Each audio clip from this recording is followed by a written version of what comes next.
نستعينه ونستغفره ونؤمن به ونتوكل عليه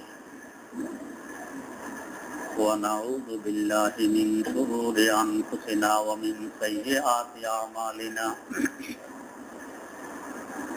من يهده الله فلا مضل له ومن يضلله فلا هادي له ونشهد أن لا إله إلا الله وحده لا شريك له ونشهد أن سيدنا ونبينا ومولانا محمدا عبده ورسوله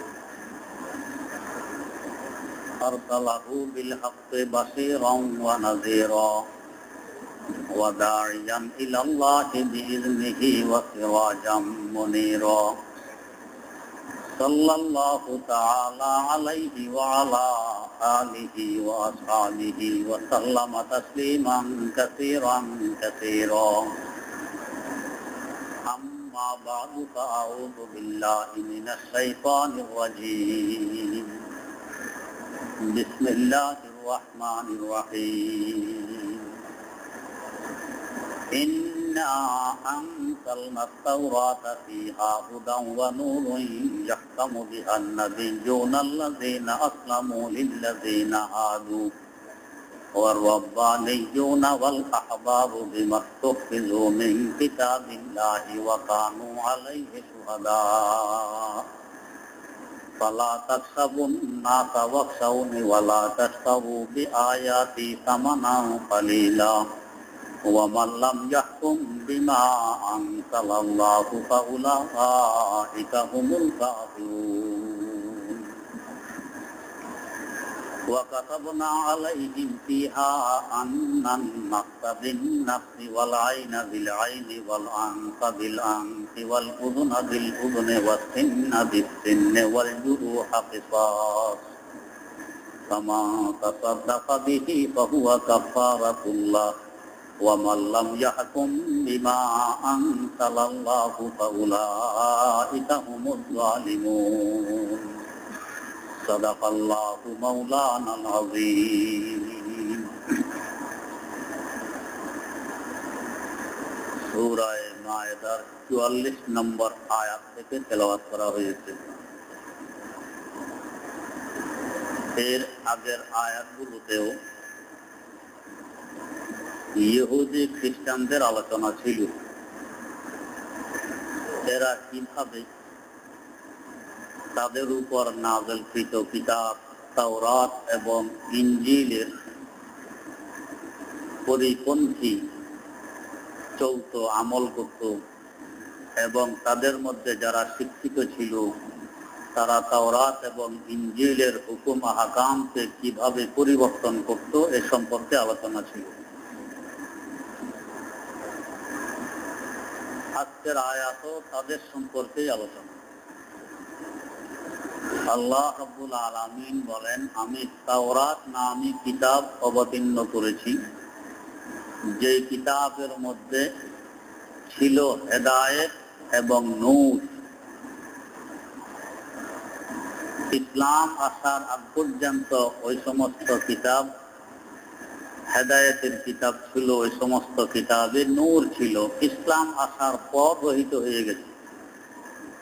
ইসলামের আগের কথা বলা হচ্ছে যে এই কিতাবের মধ্যে হেদায়েত ছিল।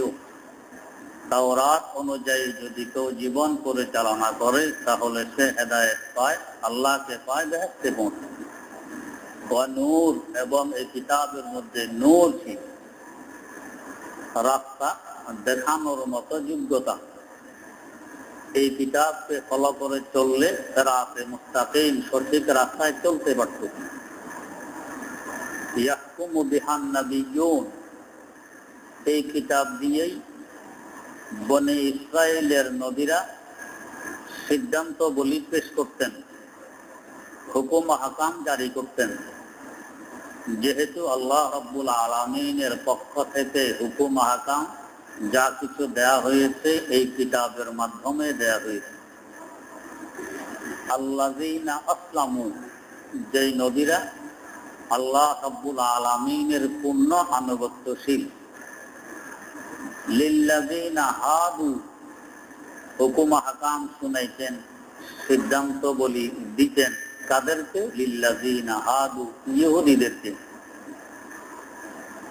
ওয়ার রব্বানিয়ুনা ওয়াল আহবার, তেমনি ভাবে নবীদের প্রতিনিধি দুই গ্রুপ, নবীদের নায়েব ওয়ারিস দুই গ্রুপ। এক গ্রুপ রব্বানিয়ুন, আল্লাহওয়ালা, যাদেরকে আমরা দরবেশ বলি বা পীর মাশায়েখ বলে থাকি।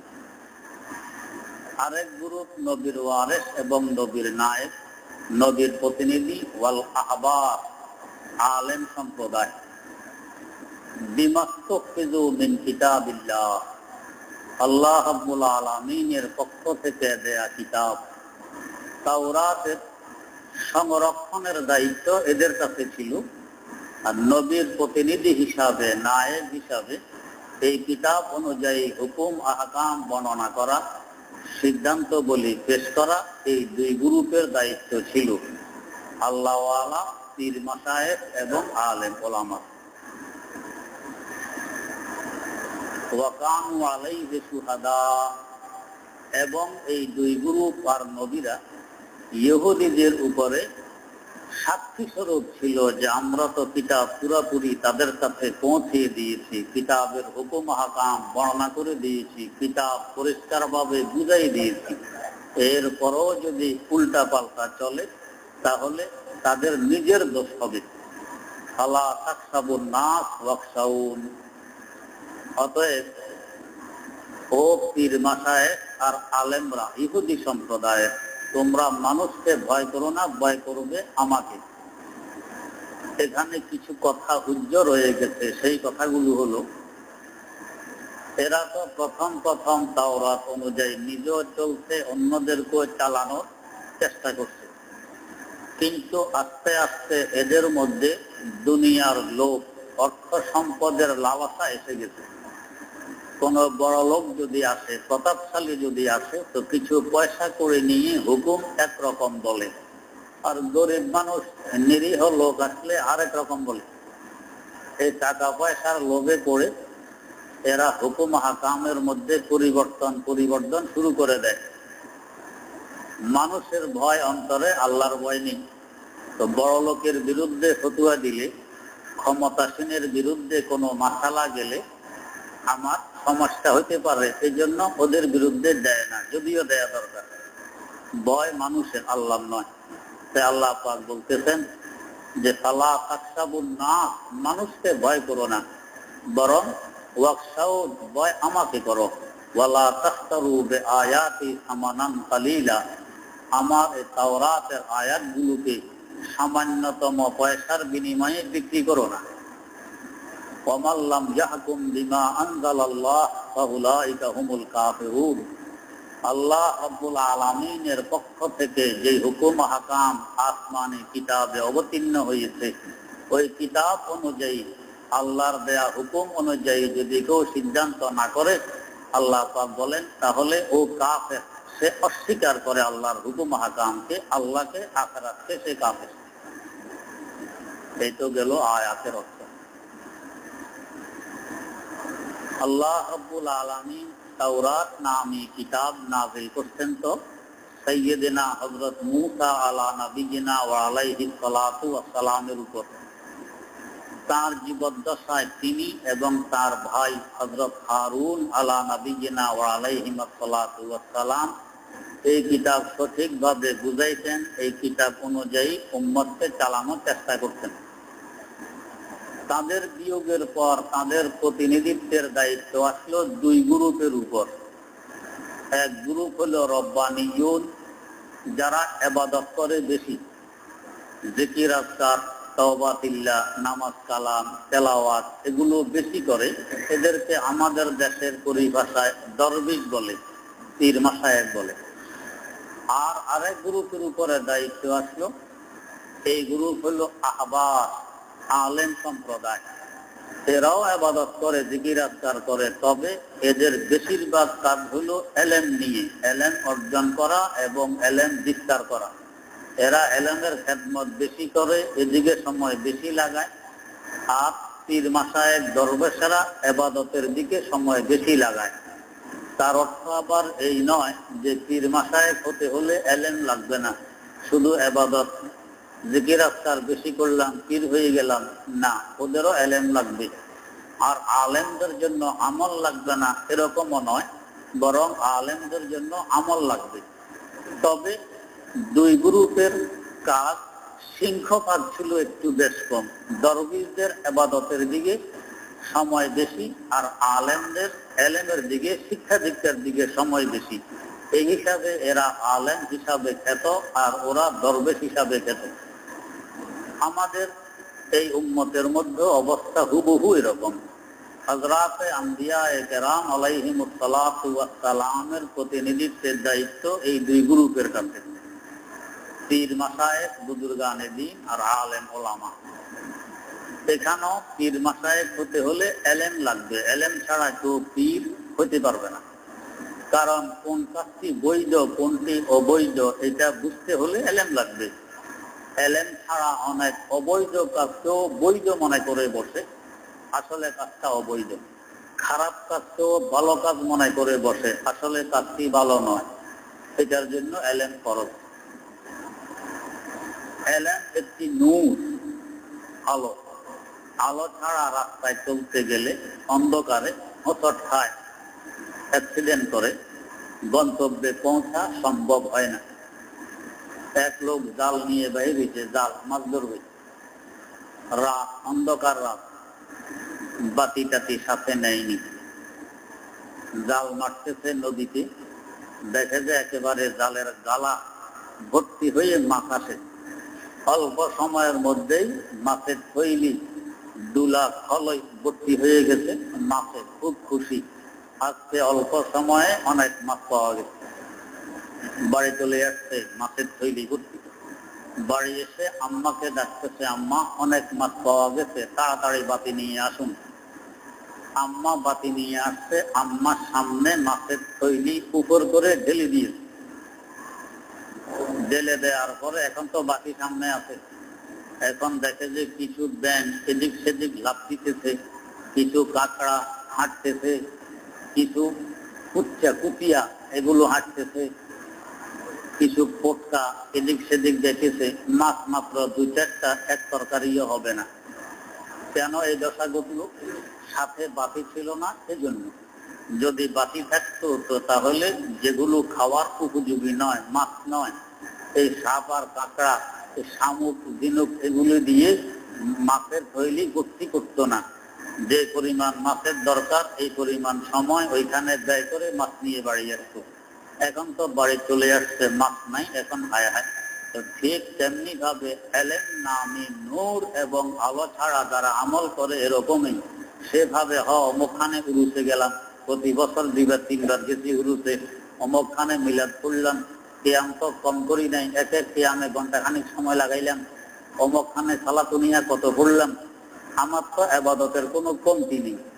কিন্তু কবর জগতে যাওয়ার পর যখন আল্লাহর পক্ষ থেকে যাচাই বাছাই করার নূর আর আলো আসবে, তো দেখবে যে যেগুলোকে ইবাদত মনে করছিলাম আসলে এগুলো ইবাদত নয়, কিছু শিরিক, কিছু বেদাত, কিছু কুফর, এই ধরনের আমলে ভর্তি।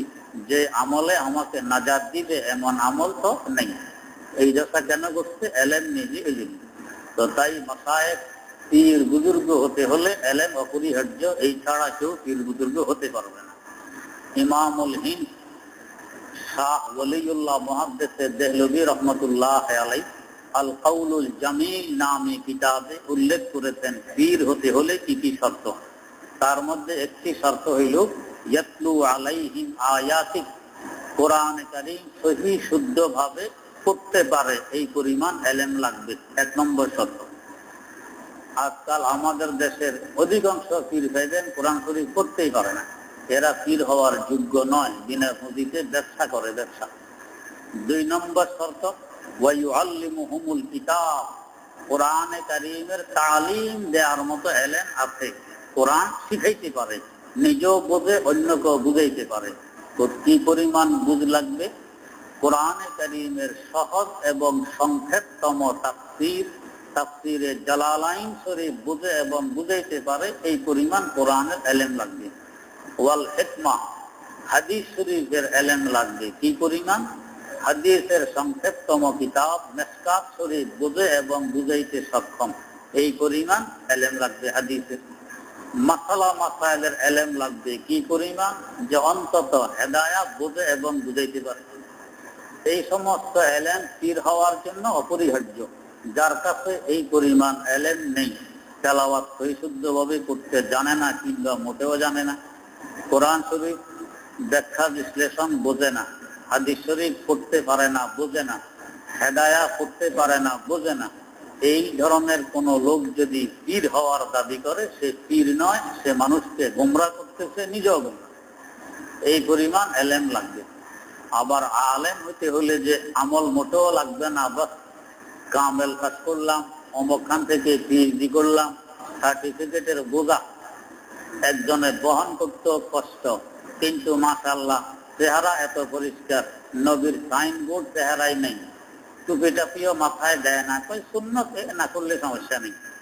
রাসূল আকরাম সাল্লাল্লাহু আলাইহি ওয়াসাল্লাম যেভাবে চলতেন, ওনার চাল চলন, উঠা বসা, কথাবার্তা, আচার আচরণ, ব্যবহার, মুআমালা, মুআশারা যার কাছে নেই, বড় আলেম। এটা আলেম হওয়ার যোগ্য নয়, এটা ওলামাদের কলঙ্ক। তো তাহলে আলেমের জন্য আমল জরুরি, আর যারা আমল করবে পীর মাশায়েখের জন্য এলেম জরুরি। এই দুইটাই লাগবে। আল্লাহ বিমাস্তুহফিজু মিন কিতাবিল্লাহ, আল্লাহ পাকের পক্ষ থেকে আসা কিতাব তাওরাত, ইনজিল, এগুলোর হেফাজতের দায়িত্ব এই দুই গ্রুপকে দেওয়া হয়েছিল। রব্বানিয়ুন আল আহবার, অর্থাৎ পীর মাশায়েখ আর আলেম ওলামা, এরা হেফাজত করবে। এরা হেফাজত করছে কিভাবে? লিখছে, তাওরাত লিখতো, ইনজিল লিখতো। এদের ধারণা ছিল যে লিখে রাখলেই এটা সংরক্ষিত অবস্থায় থাকবে আর নষ্ট হবে না। কিন্তু তাদের এই ধারণাটা ভুল প্রমাণিত হয়েছে। কোনো কিছু লিখে রাখলে যে সংরক্ষণ হয়ে গেছে, এ কথা সঠিক নয়। আমরা তো মনে করি বস অমুকে একটি কথা বলছেন, আমি লিখে ফেলছি, এটা আমার কাছে মাহফুজ হয়ে গেছে, বস সংরক্ষণ হয়ে গেছে, আর নষ্ট হবে না।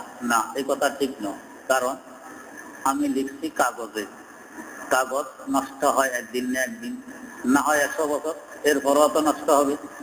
আমি লিখছি কালি দিয়ে, কালি নষ্ট হয়, কিছুদিন পর উঠে যায়, ছড়িয়ে যায়, আর পড়া যায় না। কালিও নষ্ট হয়, কাগজও নষ্ট হয়, কলমও নষ্ট হয়। আমি যে সংরক্ষণ করছি এই লেখাটা আলমারির ভিতরে, আলমারিও নষ্ট হয়। তো লেখার মাধ্যমে কোনো কিছু সংরক্ষণ করতে চাইলে এটা সংরক্ষণ হয় না। যার জ্বলন্ত প্রমাণ তাওরাত আর ইনজিল, লেখার মাধ্যমে সংরক্ষণ করতে চাইছে, ইহুদি খ্রিস্টানেরা সংরক্ষণ হয়নি। তাওরাতের মধ্যে পরিবর্তন হয়ে গেছে, ইনজিলের মধ্যে হয়ে গেছে।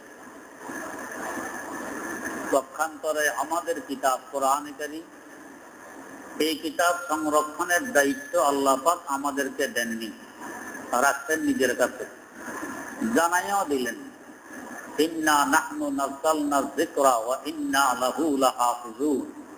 এই কোরআন আমি অবতীর্ণ করেছি, এর সংরক্ষণের দায়িত্ব আমার হাতে রেখে দিয়েছি। এই উম্মতের মাধ্যমে আল্লাহ পাক সংরক্ষণ করে রাখছেন কোরআনকে, লেখা দিয়ে নয়, মুখস্থ দিয়ে।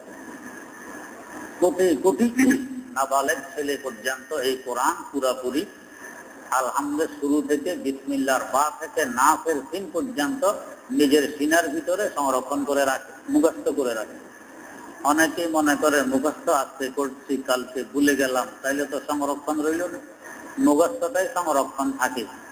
যা জ্বলন্ত প্রমাণ আজকাল দেখবেন, এই যে কথাবার্তা আমরা বলতেছি, এই কথাগুলো কি সব ফানা হয়ে যায়, নষ্ট হয়ে যায়, না ইথারের মধ্যে সংরক্ষিত আছে? ইথারের মধ্যে আছে। আমেরিকা থেকে কথা বলতেছে, আপনি এখানে মোবাইলে কথা শুনতেছেন পরিষ্কার, কিসের মাধ্যমে আসলো কথা? বাতাসের মাধ্যমে তো আসলো। এই যত কথা, যত আওয়াজ এ পর্যন্ত হয়েছে, সব বাতাসের মধ্যে আছে। মেশিনও আবিষ্কার করে ফেলছে যে এই কথাগুলো বাতাস থেকে ঢুকতে পারে। তবে এখনো ওই মেশিন আবিষ্কার হয়নি যে কথাটা একটু কোনটা কার কথা, এটা যাতে বেষ্টন করা যায়, পরিষ্কার হয় যে এই কথাটা অমুকের, এই কথাটা অমুকের, এটা এখনো বোঝা যায়নি। অনেক কথাবার্তা একসাথে পাওয়া যায়। হয়তো একদিন এরকম হয়েও যাবে যে এই কথাটি কার, এটা বোঝা যাবে। তো বুঝা যাক আর না যাক কথা, এই সবগুলো বাতাসের মধ্যে আছে মাহফুজ, সংরক্ষিত অবস্থায়। এই কথা মোটেও নষ্ট হয়নি। তো বুঝা গেছে লেখা নষ্ট হয়, কথা নষ্ট হয় না, এটা থাকে। তো আমাদের কোরআনকে কথা দিয়ে আল্লাহ পাক সংরক্ষণ করছেন, মুখস্থ করাই সংরক্ষণ করছেন। তাই আজ প্রায় ১,৫০০ বছর হয়ে গেছে কোরআনের এক অক্ষর, একটা নোক্তা, জের জবরও পরিবর্তন কেউ করতে পারেনি। যদি শুধু লেখার উপরে ইহুদি খ্রিস্টানদের ন্যায় আমরাও নির্ভরশীল হইতাম, তো হয়তো আল্লাহ মাফ করুক আমাদের কোরআনও পরিবর্তন চলে আসতো। কিন্তু আমরা লেখার উপরে নির্ভর করি না, আমরা নির্ভর করি মুখস্থের উপর। ঠিক তেমনি ভাবে কোরআনে কারীম যে শুধু সংরক্ষিত তা নয়, কোরআনের ব্যাখ্যা বিশ্লেষণ পর্যন্ত সংরক্ষিত। ইন্না আলাইনা জামআহু ওয়া কুরআনা সুম্মা ইন্না আলাইনা বায়ানা। এই কোরআনের ব্যাখ্যা বিশ্লেষণের দায়িত্ব আল্লাহ পাক বলতেছেন আমার কাছে করাইছেন, কিন্তু বান্দাদের মাধ্যমে। কোরআনের ব্যাখ্যা বিশ্লেষণ হিসাবেই তো হাদিস আমাদের কাছে। এই হাদিসগুলো আল্লাহ পাক মানুষের সিনার ভিতরে সংরক্ষণ করে রাখছেন, শুধু লেখার উপরে নির্ভরশীল রাখেননি। এক একজন বড় বড় মুহাদ্দিস হাফেজে হাদিস ৬ লক্ষ ৭ লক্ষ হাদিস মুখস্থ করে রাখছেন, একটা অক্ষর জের জবরে বেষ্টন হতো। আল্লাহ রাব্বুল আলামিন এই পরিমাণ স্মরণ শক্তি তাদেরকে দিয়ে দুনিয়াতে পাঠাইছেন। একবার শুনতেন তো বস, আর জিন্দেগিতে বুলার নাম নেই। বেশি দিন আগের কথা নয়, আমার দাদা উস্তাদ মুহাদ্দিসুল আসর শাহ আনোয়ার কাশ্মীরি রহমতুল্লাহ আলাইহি একবার এক কথা শুনলে কমাস কম ৪০ বছর আর ভুলতেন না। তাও শোনাটা বুঝে শুনে শোনার দরকার ছিল না, কোন রকম আওয়াজ কানে পৌঁছলেই হইত। একবার দুই ইংরেজ ঝগড়া করতেছে, ব্রিটিশ আমলের কথা, ইংরেজ ঝগড়া করতেছে, উনি ওনার কাজে ব্যস্ত, শাহ আনোয়ার কাশ্মীরি রহমতুল্লাহ আলাইহি ওনার কাজে ব্যস্ত। ইংরেজ দুজন ঝগড়া করে, একজন গিয়ে হাকিমের দরবারে মোকদ্দমা দায়ের করতে। হাকিম বলছে সাক্ষী আনো। এই বেচারা সাক্ষী ভাবে কই, মনে করছে হ্যাঁ এক মৌলবী ছিল আমাদের ওইখানে যেখানে ঝগড়া করছিলাম, এক মৌলবী ছিল, গিয়ে মৌলবীকে ধরে নিচে কোর্টে সাক্ষী দেওয়ার জন্য। তো হাকিম সাহেব জিজ্ঞেস করতেছেন, এরা যে ঝগড়া করছে কে কাকে কি বলছে বলেন তো। হযরত শাহ আনোয়ার কাশ্মীরি রহমতুল্লাহ আলাইহি বলতেছেন, হাকিম সাহেব আমি দারুল উলুম দেওবন্দে লেখাপড়া করেছি, এখানে ইংরেজি পড়ানো হয় না, তাই আমি ইংরেজি বুঝি না। এরা তো ঝগড়া করছে ইংরেজি ভাষা দিয়ে, এরা ইংরেজ, আমি ইংরেজি বুঝি না। তবে এর মুখ থেকে সাউন্ড আওয়াজ বেরিয়ে আসছিল এই ধরনের, আর ওর মুখ থেকে আওয়াজ বেরিয়ে আসছিল এই ধরনের। হুবহু এদের আওয়াজগুলো শুনাই দিতেন হাকিমের সামনে কোর্টে দাঁড়াই।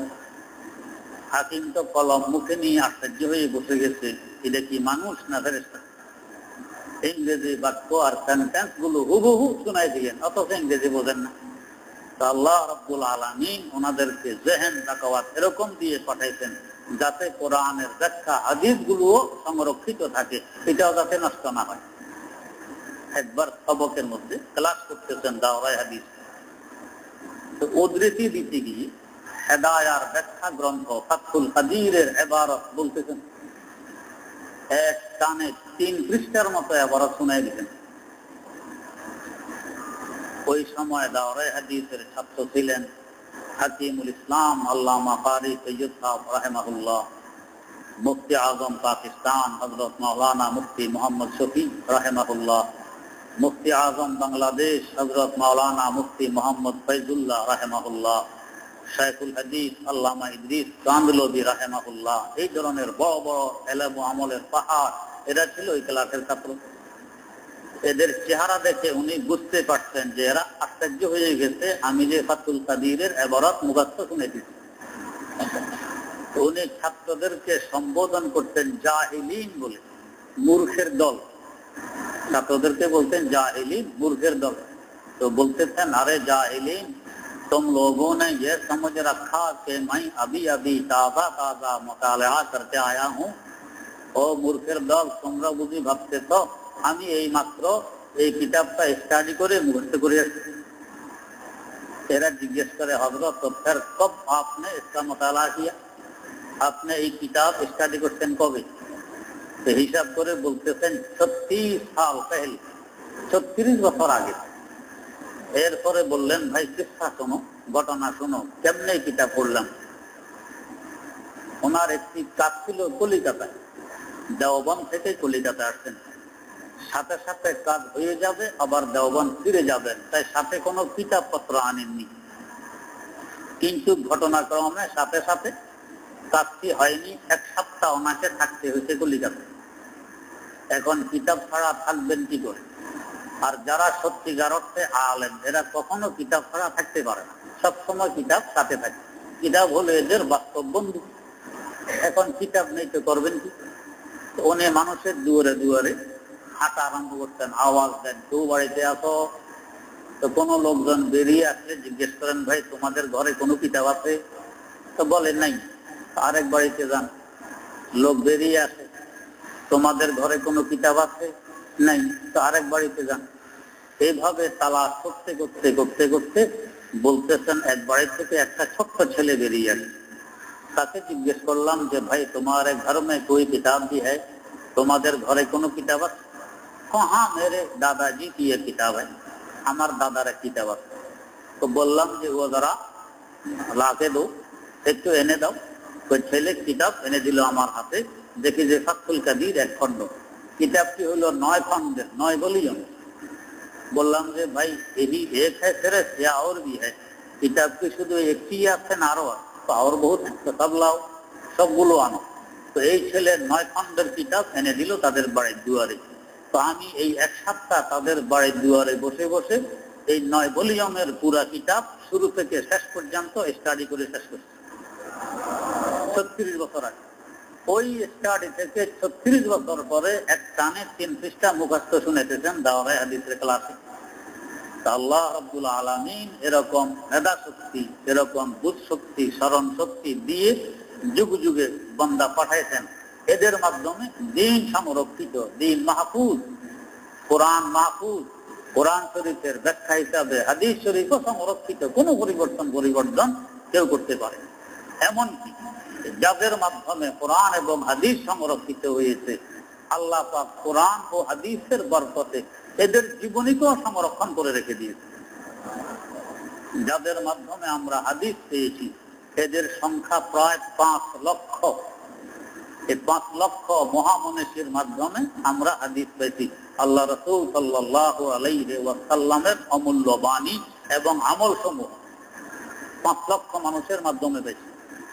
এই 5 লক্ষ মানুষের জীবনী, কে কোথায় জন্মগ্রহণ করেছে, কবে করেছে, লেখাপড়া কোথায় করেছে, কার কাছে করেছে, কার কাছে কে লেখাপড়া করেছে, স্মরণ শক্তি কেমন ছিল, আমল কেমন ছিল, বংশ কি ছিল, সব কিছু আসমায়ে রিজালের কিতাবে লেখা আছে। এই রিজালের একটা ধন, একটা বিষয়, এটা একমাত্র মুসলমানদের আবিষ্কার। অন্য কোন জাতি এই বিষয় আবিষ্কার করতে পারেনি, তাই তাদের দ্বীন সংরক্ষিত নেই। আমাদের দ্বীন ইসলাম সংরক্ষিত আছে।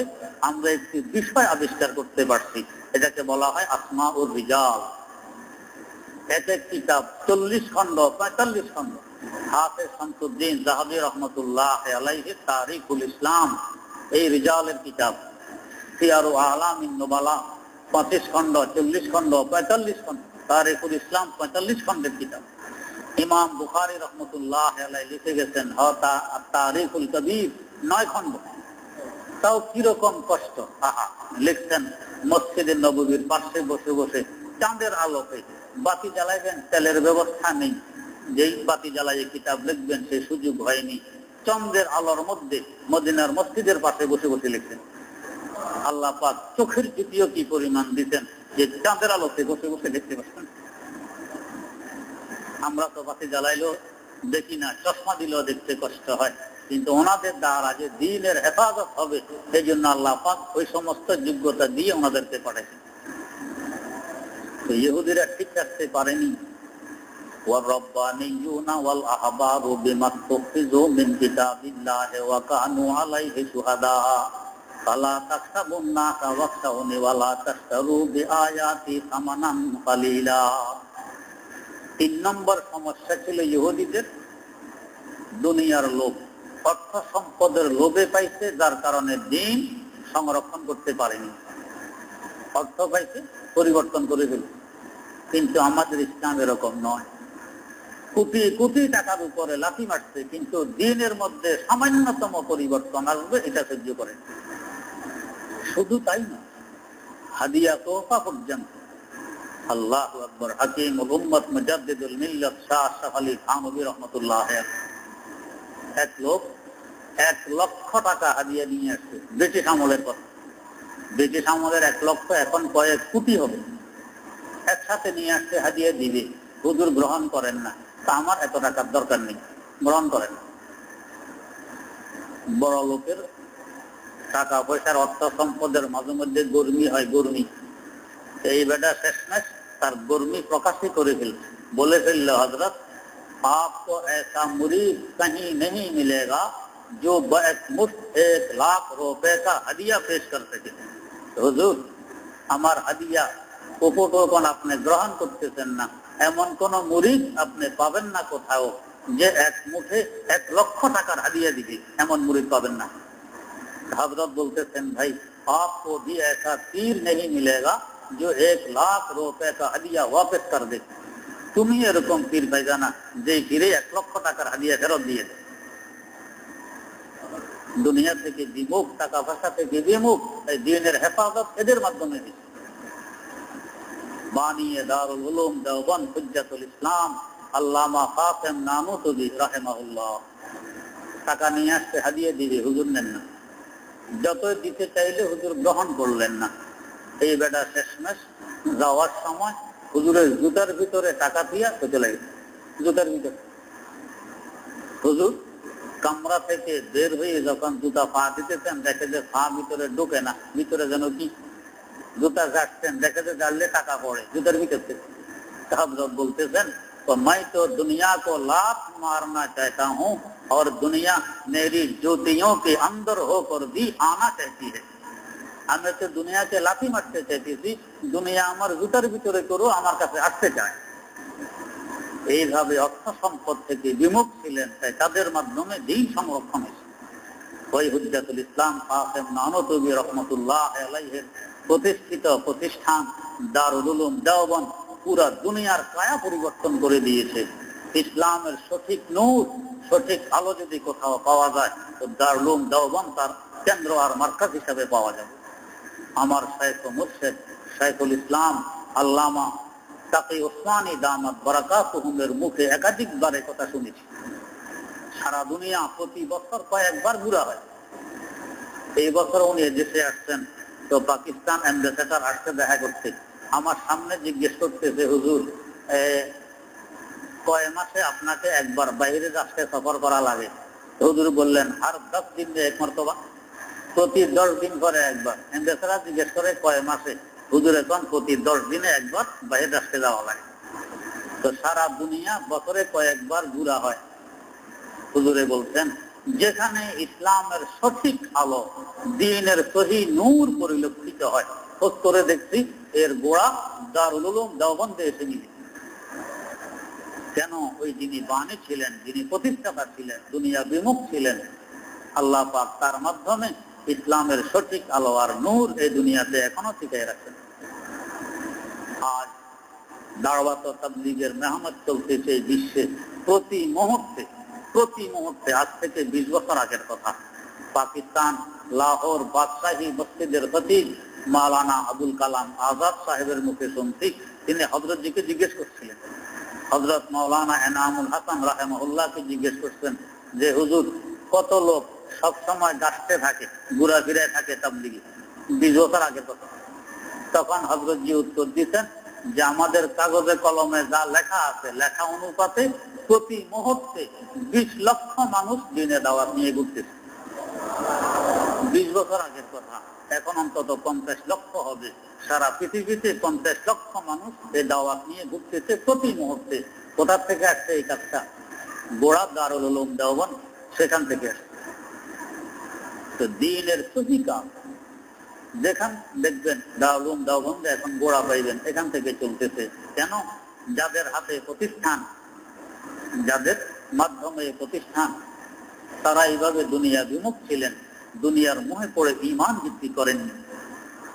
যাইতে পারে আমার কাম, বরং আল্লাহু আকবার, হযরত কাসিম নানতবী রাহমাতুল্লাহ আলাইহি প্রথমে ভোপালের নবাবের এখানে চাকরি করতেন, বেতন পাইতেন 15 টাকা। ব্রিটিশ আমলের কথা, 15 টাকা বেতন, নবাবের এখানে চাকরি করেন।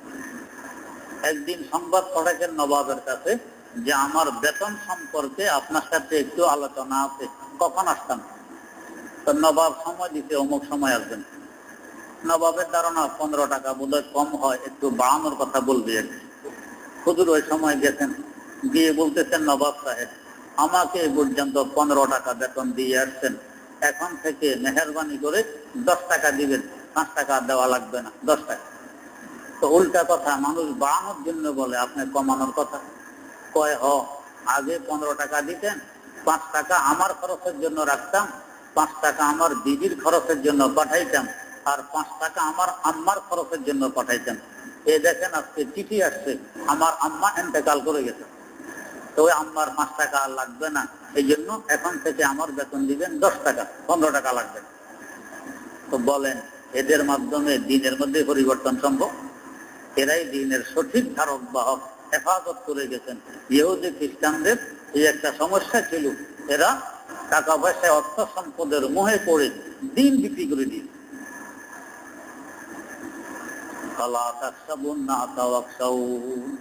এই মানুষকে ভয় করত, ফতুয়া উল্টা করে দিত। মুসলমানদের মধ্যে এটা নাই, কিন্তু তাদের খালাতো ভাইরা এখনো আছে। দেখবেন টাকা পয়সা দিলে তো তালাকের মাসালা অন্যরকম করে দেয়। টাকা পয়সা সহ 1000 খানিক টাকা দিলে আমি ঠিক করে দিব। আরে ঠিক করার ক্ষমতা তোমার আছে না তোমার বাপের আছে? যা বলছে তা তো হয়েই গেছে, তালাক সে ঠিক করবে। নিজের ঈমান বৃদ্ধি করতেছে, আল্লাহ হেফাজত করুক। ওয়ালা তাশতারু বিআয়াতি সামানান কালিলা, এই সামান্য অর্থের বিনিময়ে আমার আয়াতকে বিক্রি করে দেয়, বিগড়াইয়ে দেয়, অনুবাদ ব্যাখ্যা উল্টা করে দেয়। আমাদের দেশে এক গ্রুপ আছে, 11 টাকা 4 আনা যদি হয় তাহলে এটা সমানে কালিল নয়, এটা বেশি। 11 টাকা 4 আনার বিনিময়ে কোরআনের আয়াত বিক্রি করতে পারবেন, এর কম হইলে পারবেন না। কত বড় কম বক্ত আর বেহাঙ্গাম মানে। কোরআনের আয়াতের দাম বুঝি 11 টাকা 4 আনা হইলে বেশি। সারা দুনিয়া বিক্রি করলে কোরআনের এক নোকটার দাম দিতে পারবে, 11 টাকা 4 আনা কয়। কত বড় নিকম্মার কপাল পোড়া, আল্লাহ মাফ করুন। পুরা দুনিয়া আল্লাহ রাব্বুল আলামিনের সামনে। হাদিস শরীফে উল্লেখ আছে, লাউ কানাতিদ দুনিয়া ইনদাল্লাহি জানাহা বাউদাতিন মা সাফা কাফিরাম মিনহা শারবাতা মা। 11 টাকা 4 আনা নয়, পুরা কায়নাত আর সৃষ্টি জগতের মূল্য যদি আল্লাহ পাকের কাছে মশা মাছির পাখার মতো হইত। মশা মাছির পাখার কোনো মূল্য আছে? কেউ যদি 10 কেজি মাছির পাখা এনে দেয়, 10 টাকা দিয়ে কিনবেন নি কেউ? আর একটা পাখার কোনো মূল্য আছে? তো একটা পাখা আল্লাহ পাকের কাছে যেই মূল্য, পুরা দুনিয়ার যদি এই মূল্য হইতো, একটা কাফেরকে 1 ফোঁটা পানি খাওয়ার অনুমতি থাকতো না, এত কম মূল্য।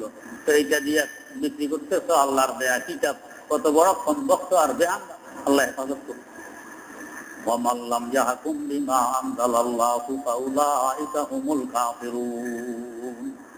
আল্লাহ রাব্বুল আলামিনের পক্ষ থেকে যে হুকুম অবতীর্ণ হয়েছে ওইগুলো বাদ দিয়ে নিজেদের বানানো হুকুম হাকাম দিয়ে যদি তুমি বিচার কার্য পরিচালনা করো, সিদ্ধান্তগুলি পেশ করো, তো মনে রাখবা তুমি মুনকির, তুমি অস্বীকারী, তুমি কাফের, তোমার ঈমান নেই। আল্লাহ রাব্বুল আলামিন সহি বুঝে আমল করার তৌফিক দান করুন। সুবহানাকাল্লাহুম্মা ওয়া বিহামদিকা, আশহাদু আল্লা ইলাহা ইল্লা আনতা